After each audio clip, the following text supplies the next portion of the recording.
I, 32F, come from a large, close-knit family with 4 younger brothers: Tom, 30M, Jack, 28M, Mike, 26M, and Chris, 24M.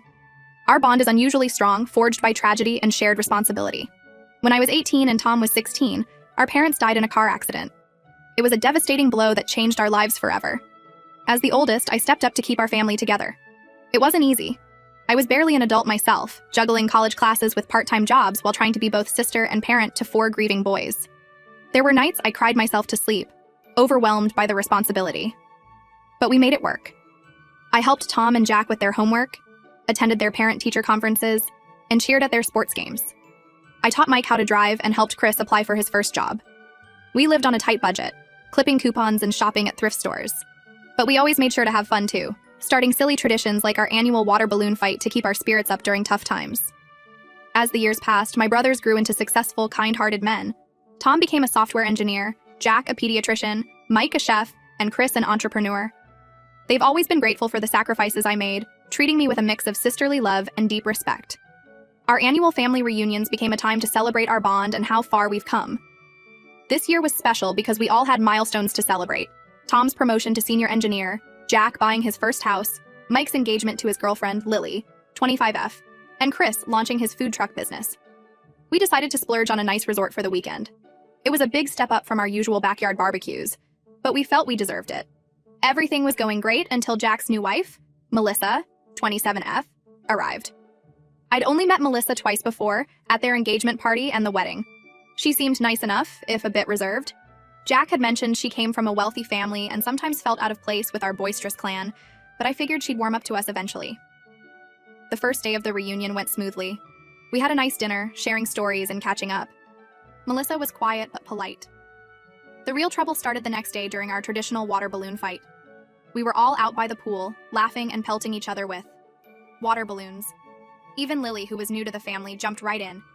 But Melissa stood off to the side, arms crossed, looking uncomfortable. I tried to include her, offering her a balloon, but she just shook her head. Then, a stray balloon thrown by Mike splashed near Melissa's feet, getting water on her designer sandals. Her face twisted in disgust, and she let out a shriek that silenced everyone.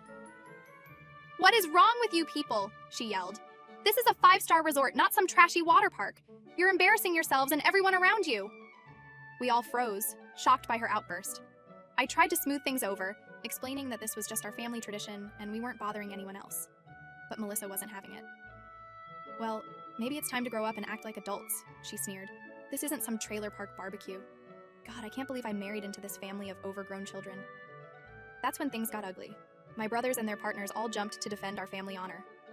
Lily, usually sweet and soft-spoken, threw her drink in Melissa's face, yelling, "You want trashy? I'll show you trashy." It devolved into a full-on screaming match. Melissa hurled insults about our upbringing, calling us backwoods hicks, and saying she should have known better than to marry someone from the wrong side of the tracks. We fired back, with Chris yelling about how money can't buy class, and Mike defending our family's resilience in the face of tragedy. Security ended up escorting us all out of the resort. In the parking lot, Jack finally snapped. He told Melissa he couldn't believe she'd disrespect his family like that, especially knowing what we'd been through. They had a huge fight right there, which ended with Jack telling Melissa to find her own way home because he was done. I thought that would be the end of it. A nasty fight, yes, but something we could move past. I was wrong. Melissa, it turns out, comes from a wealthy, well-connected family, and she's been on a mission to ruin us ever since the reunion incident. She's been sending emails to my workplace, trying to get me fired by claiming I physically assaulted her at the reunion. She's left dozens of fake negative reviews for Chris's food truck, tanking his ratings on Yelp and Google. She even tried to get Mike's fiancée Lily fired from her job as a kindergarten teacher by claiming she was stealing supplies from the school. Most of my coworkers and bosses know it's all lies, but there are a few who've always had it out for me and are using this as ammunition. They're constantly making snide comments about my violent tendencies and suggesting I'm not fit to be around children. It's making my work life miserable. My brothers are all furious and want to take legal action against Melissa for harassment and defamation. Jack is devastated and feeling guilty that he brought this drama into our lives. He admitted that there were some red flags with Melissa before they got married. She made comments about his quaint upbringing and seemed embarrassed to introduce him to her friends. But he was so in love that he ignored the warning signs. Part of me thinks we should just ignore Melissa and hope she gets bored and moves on. But another part of me is worried that if we don't put a stop to this now, she'll keep escalating. I'm worried about my job and my brother's livelihoods, but I also don't want to make things worse by engaging with her more. I don't know what to do. Should we pursue legal action? Try to reason with her family? Just ignore it and hope it blows over? I'm at a loss, and any advice would be appreciated. Update 1. It's been 2 weeks since my last post, and the situation with Melissa has only gotten worse. We decided to send her a cease and desist letter, hoping it would scare her into stopping her harassment campaign. In hindsight, that may have been a mistake. The day after she received the letter, someone keyed my car in the school parking lot where I teach. The words "trash teacher" were scratched deeply into the hood. I couldn't prove it was Melissa, but the timing was incredibly suspicious. I've never had issues with anyone at my school before, and this happened right after we sent the letter. Then, Chris's food truck was vandalized. All 4 tires were slashed, and Roach Coach was spray painted in big letters on the side. He lost a full week of business getting it repaired and repainted. Again, we couldn't definitively prove it was Melissa, but it seemed too coincidental to be random vandalism. The final straw came when Mike and Lily's wedding venue suddenly canceled on them. The manager claimed they'd received multiple complaints about the couple being disruptive and violent. They lost their $5,000 deposit and are now scrambling to find a new place for their wedding, which is only 3 months away. We've all filed police reports, but without concrete proof that Melissa is behind these incidents, there's not much they can do. They basically told us to install security cameras and keep detailed records of any future incidents. We've all done that now, setting up cameras at our homes and businesses, hoping to catch her in the act if she tries anything else. Jack is an absolute mess. He's drinking too much and blaming himself for everything. He admitted that Melissa had shown some warning signs of being controlling and elitist before they got married, but he ignored them because he was in love. Now he's kicking himself for not seeing her true colors sooner. One night, after having a few too many beers, Jack opened up about his relationship with Melissa. They met at a charity gala where Jack was volunteering as part of a hospital outreach program. Melissa was there with her parents, who are major donors to the hospital. Jack said he was immediately taken with her beauty and charm. Their whirlwind romance moved quickly. Melissa showered Jack with expensive gifts and introduced him to a world of luxury he'd never experienced before. Looking back, Jack realizes she was trying to mold him into her idea of the perfect husband, always making little comments about his clothes or manners. Jack confessed that Melissa had made disparaging remarks about our family before, calling our Christmas gifts quaint and suggesting he distance himself from us to advance his career. He always defended us, but he also admitted to downplaying our family traditions and background when talking to her friends and family. He's deeply ashamed of that now. Tom, always the level-headed one in our family, suggested we try to meet with Melissa's parents. He thought maybe they could rein her in, or at least help us understand why she's acting this way. It took some doing, and a lot of unanswered calls and emails, but we finally got a meeting with her father, Richard, 60M. To our surprise, Richard was horrified when we told him what had been going on. He had no idea about any of it. Apparently, Melissa had told her parents that we were the ones harassing her, and that Jack had abandoned her for no reason. She painted herself as the victim of a cruel, low-class family that was trying to drive her away out of jealousy. Richard apologized profusely and promised to talk to Melissa. He seemed genuinely upset and embarrassed by her behavior. He even offered to pay for the damages to my car and Chris's food truck, which we reluctantly accepted. We didn't want to take his money, but the repairs had put a serious strain on our finances. During our conversation with Richard, we learned more about Melissa's background. She's an only child who was raised in extreme privilege. Richard admitted that he and his wife may have spoiled her, always giving in to her demands to avoid conflict. He shared a story about Melissa throwing a fit at her Sweet 16 party because the car they bought her was the wrong color. Instead of disciplining her, they exchanged the car. Richard also revealed that Melissa had been in therapy on and off since her teens for anxiety and depression. He wondered aloud if perhaps she had stopped taking her medication, which might explain her erratic behavior. He promised to look into it and get her help if needed. We left the meeting feeling cautiously optimistic. Richard seemed sincere in his desire to address the situation, and we hoped that with her father involved, Melissa would finally back off. He said he'd be in touch within a few days after speaking with Melissa. But it's been 5 days now, and we haven't heard anything. My calls to Richard have gone straight to voicemail. I'm trying not to jump to conclusions, but I can't shake this feeling that it's not over yet. Melissa has proven to be vindictive and unpredictable, and I worry that involving her father might have only made things worse. For now, we're all on high alert, watching for any sign of retaliation from Melissa. Mike and Lily are still struggling to find a new wedding venue, and the stress is taking a toll on their relationship. Chris is working overtime to make up for the business he lost while his truck was out of commission, and I'm walking on eggshells at work, worried that Melissa might try to show up and cause a scene. I'll update again if anything else happens, but I'm really hoping this is the beginning of the end of this nightmare. We've been through so much as a family, and I hate seeing my brothers suffer because of this woman. All we can do now is stick together and hope that Melissa finally realizes it's time to move on. Update 2. I wish I had better news to share, but things have only escalated. Further with Melissa.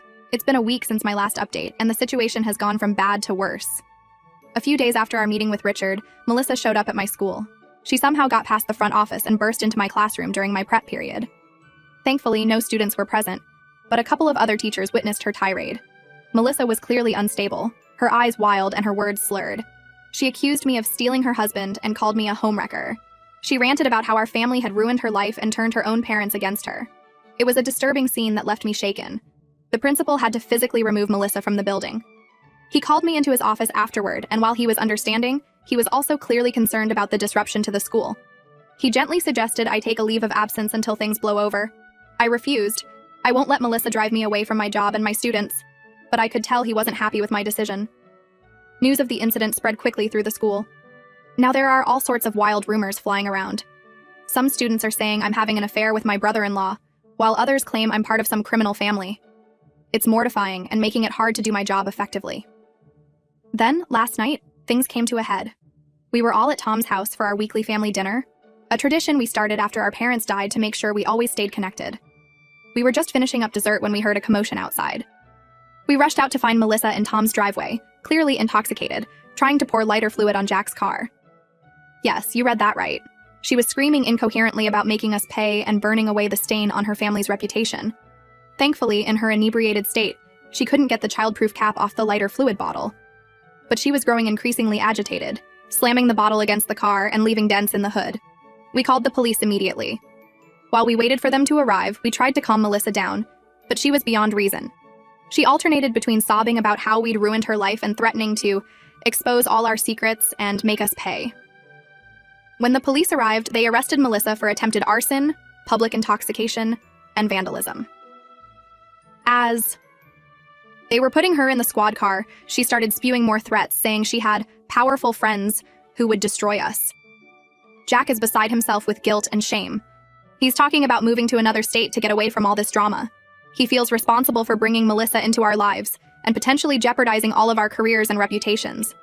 The rest of us are just in shock. We never imagined things would escalate to this level. What started as a petty argument at a family reunion has turned into a nightmare that's affecting every aspect of our lives. Richard called me this morning. He was livid. Not at us, but at Melissa and himself.